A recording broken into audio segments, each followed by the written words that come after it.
with very, very little exception. I believe that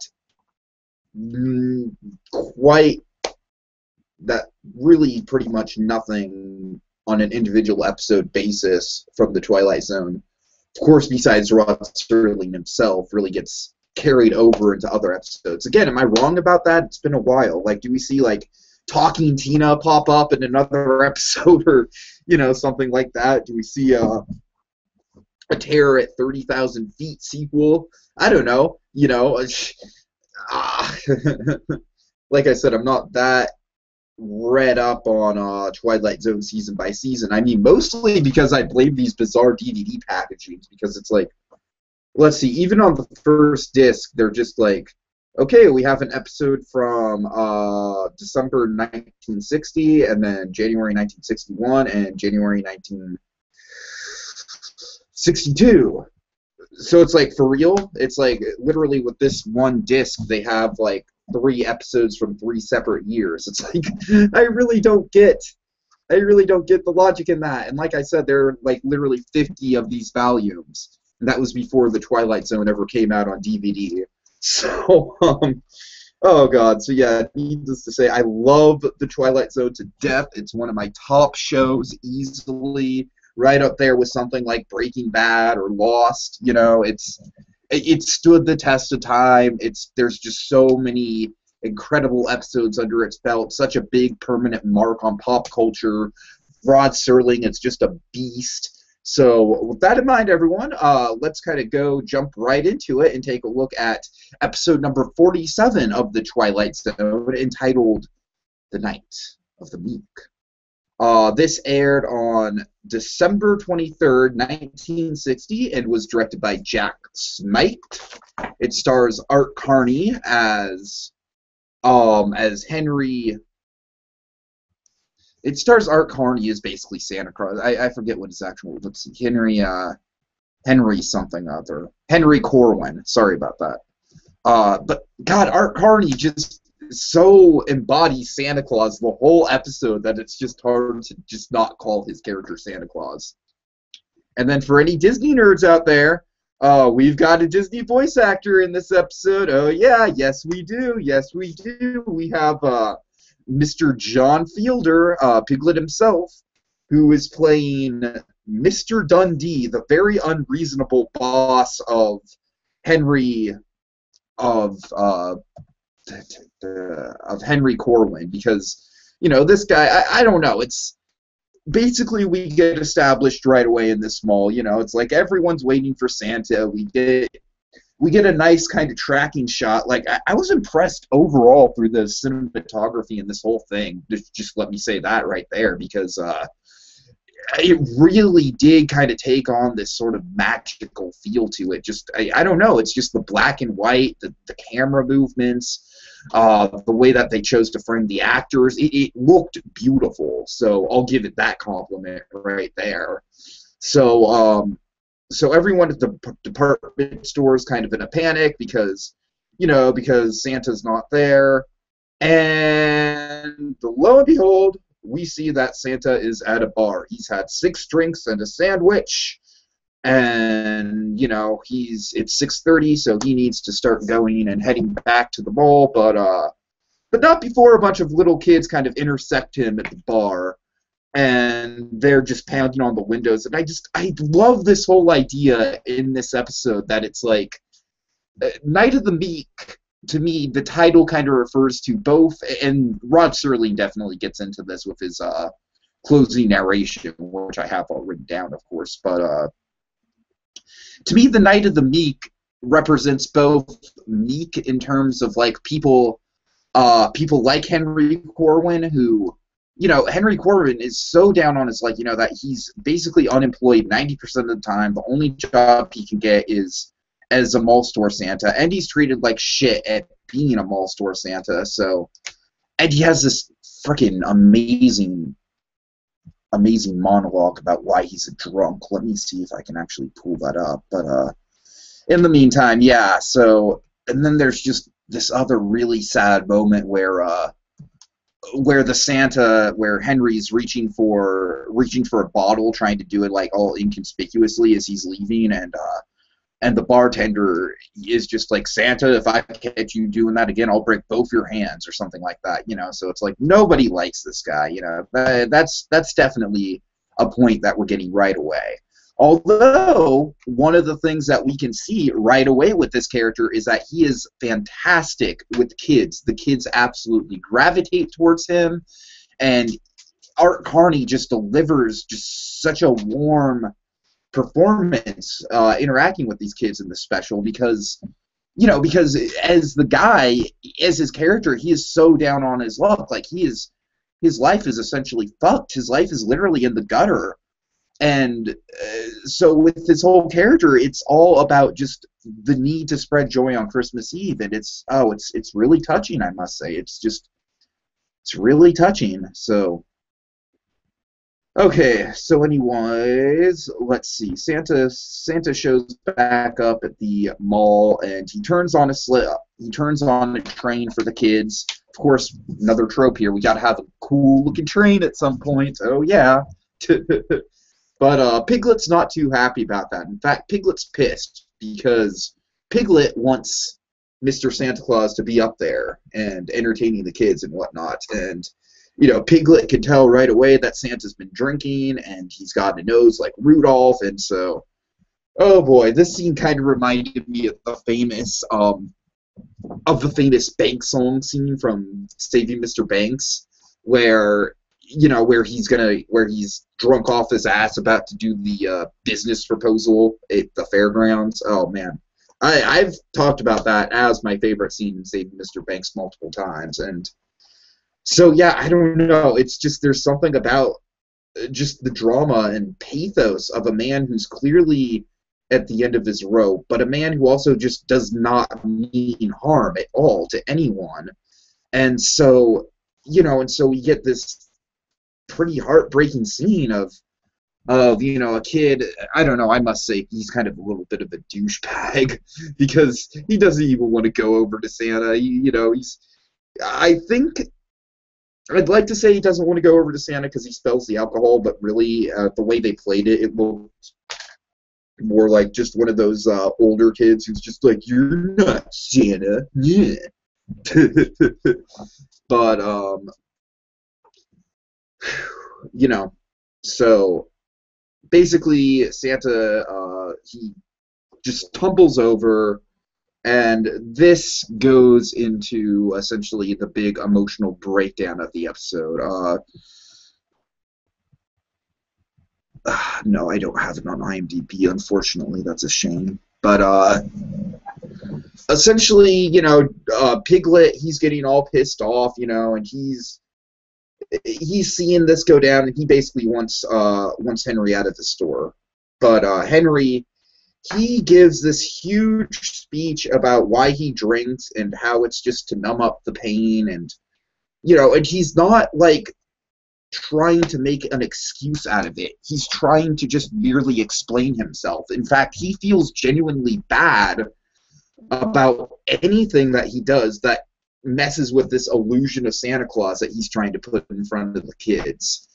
And so it just turns into this big, really dramatic scene in the store where, you know, where Art Carney is just chewing out John Fielder, and, you know, just like, I don't know, you know, he's just like, I live in a really crappy loft and blah, blah, blah, and, you know, I drink so I don't weep, is essentially what he says. And, you know, I mean, I'm not an alcoholic myself, but I certainly have family members who have, you know, who have had that issue before, and I am nothing but completely sympathetic towards issues like that. So this scene really got to me. It really did.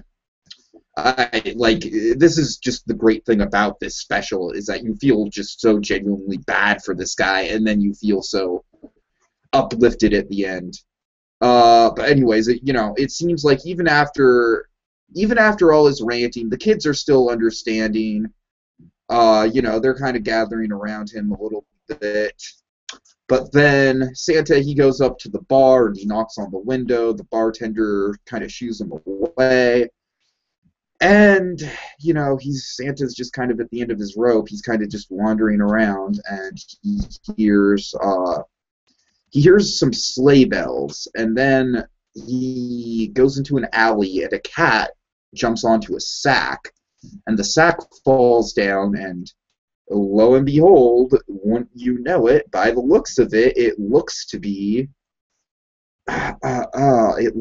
Santa's sack. It looks to be Santa's big magical sack of toys. Yeah. So Art Carney, he instantly grabs the sack and he starts yelling "Merry Christmas" everywhere. And then so meanwhile we cut to a sermon that's going on Christmas Eve. Just a very somber affair. And I like this scene because it's like you just see one guy who comes in and he's just kind of whispering to all the other people, and you can see just this small little commotion get started. And then the woman running the sermon's not very happy, and but the guy who comes in, he's like, "You guys have to see it. There's a Santa Claus, and he's giving away all his presents in a great big sack." So so yeah, indeed, the Xmas Eve sermon has been kind of ruined, but Santa comes in there and he delivers some good cheer. He gives one of the men a smoking jacket. He gives an old man a cane. And then a cop comes in and he's like, "Oh, mister, are you intoxicated?" And then I love Art Carney's response. He's like, "Intoxicated? Why, yes, officer, I'm intoxicated with Christmas Eve wonder." He says more than that. He has a really good speech about it, but so, we're kind of thinking like, oh no, this doesn't look good, because the cop's like, "Okay, men, start rounding up the stolen goods." And so we're being like, oh no, like, what's going to happen here? What's going to happen to Santa? No, Santa can't go to jail. So, so anyways, it cuts back, and yes, indeed, Santa's kind of in the process of being booked, and Mr. John Fielding himself, our Piglet, well, wait, he is Piglet, but I was going to say our Scrooge of the episode. Oh boy, he comes in, and gosh darn it, I really do like this scene, though, because it is, again, the classic sort of like, oh, we're going to have the Ebenezer Scrooge storyline, but just fast forward it through one scene to get to the whole thing. So, I mean, John Fielder, he's been a dick throughout this whole thing, but basically Art Carney convinces the cop that, that the sack is essentially magical, that it pulls out anything you want. And so John Fielder, he wishes for, let's see, for a bottle. It's some kind of a bottle of bourbon, like some fancy bourbon, and lo and behold, the Santa's able to pull it out. So I guess that pretty much gets Santa on his way. That pretty much disproves the whole shoplifting theory, because John Fielder was just kind of all over his case about, like, oh, he just fired me and now he's stealing all my merchandise and giving it away as some sort of vendetta. No, Piglet, calm your shit. Come on. But, so, let's see, anything else? So, after that, he's just wandering around giving as many presents as he can. He says he's not going to stop until the sack runs out. So, so he's running along. He meets up with someone, and he just says, that he wishes he could do it every year. So, indeed, all good things must come to an end. So the sack is empty, and he just leaves the sack there on a doorstep. And then what happens at the very end? He finds a sleigh with all these reindeers, and there's an elf too. And the elf is like, "Santa, are you ready? We have a lot of work to do to get ready for next year." And Art Carney, oh my God, if he doesn't just sell it that he is the real Santa Claus and he is going to go up to the North Pole. And so John Fielder and the cop, to round off the episode, they're walking away, and Fielder, if you ever want to see Piglet drunk, watch this episode. That's all I have to say. So Fielder, he's kind of all loaded off his bourbon, and he's just like, and they both see Santa fly off, and they're just like, oh my God, did you see that? And so that's essentially the end of the episode. Couple things to point out that I think really make this episode stand the test of time and really shine. One, as I already pointed out, I think the cinematography in this episode is flawless. I think the use of snow, the use of atmosphere, and of course all the makeup and everything, production-wise, it's brilliant. It just looks super good. I don't even know how to describe it. It's just like, it very much feels like you're out there on the snow with him and everything, and it's a fun ride. And the only other thing that I want to lay just a ton of heaping praise on is the special's use of the song Silver Bells, which essentially comes on every time a magical Christmas moment starts happening, and it's beautiful. I mean, it's incredibly effective. So, yeah, I mean, that's really all I have to say about it. It's one of the best holiday specials of all time, in my opinion. It's up there. It's in my pantheon. I mean, it's just special. It really is. It's an episode. It's a great idea. I mean, it's essentially Bad Santa, but humanizing him to a very, very strong level. And it's just essentially, I love the message that, like, even the people who are lowest in society can still make the most profound impact on you. It's beautiful. It really is. It tugs at the heartstrings. It makes you want to cry. It makes you want to rejoice. And it's just a damn good special.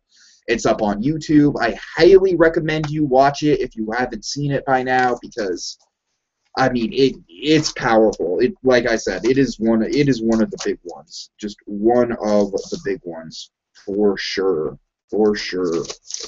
So, all right, that'll do it for this episode of Christmas in July. But before I go, let me just read off Mr. Serling's great closing monologue. So here we go.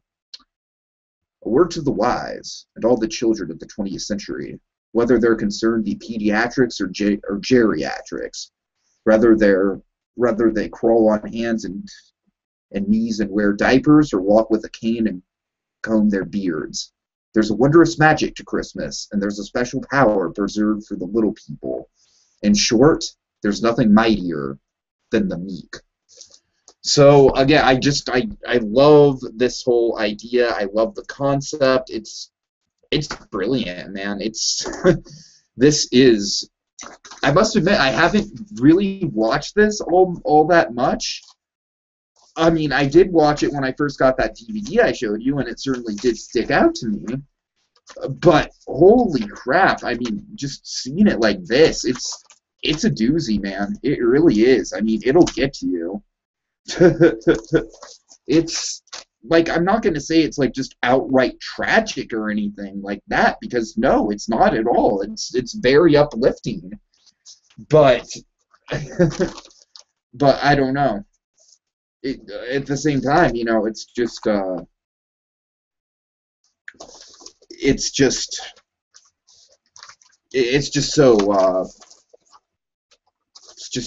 heartwarming. It's just so nice. So I'm sorry, I'm trying to find my notebook. I'm trying to find. Here it is. Okay, I got it. Sorry about that.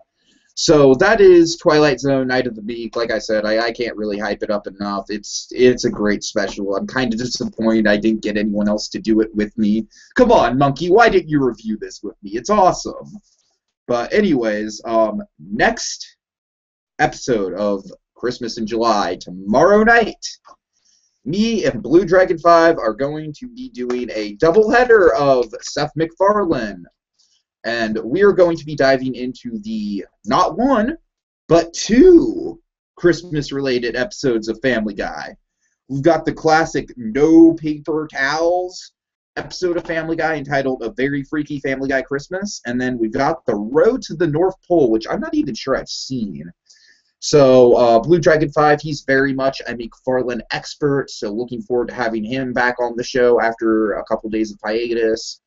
And yeah, I really hope you guys have been enjoying these Christmas reviews. Again, sorry to not get one up to you last night. I very much apologize for that. I very much am, you know, sort of uber professional about trying to get things in on time. So hopefully from here on out it'll be smooth sailing and we will get one video a night. That's my goal. So all right, yeah, just you know, just remember that the meek shall inherit the earth, and have happy holidays, everyone. Da da da da da da da da da da da da da. Da da da da da da da da da da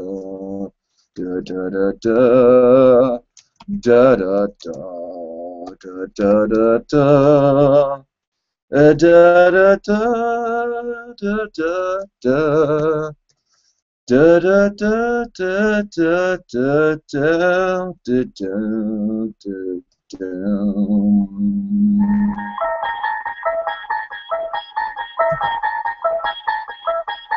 You unlock this door with the key of imagination. Beyond it is another dimension. A dimension of sound. A dimension of sight. A dimension of mind. You're moving into a land of both shadow and substance, of things and ideas. You just crossed over into the Twilight Zone. All right, have a good night, everyone.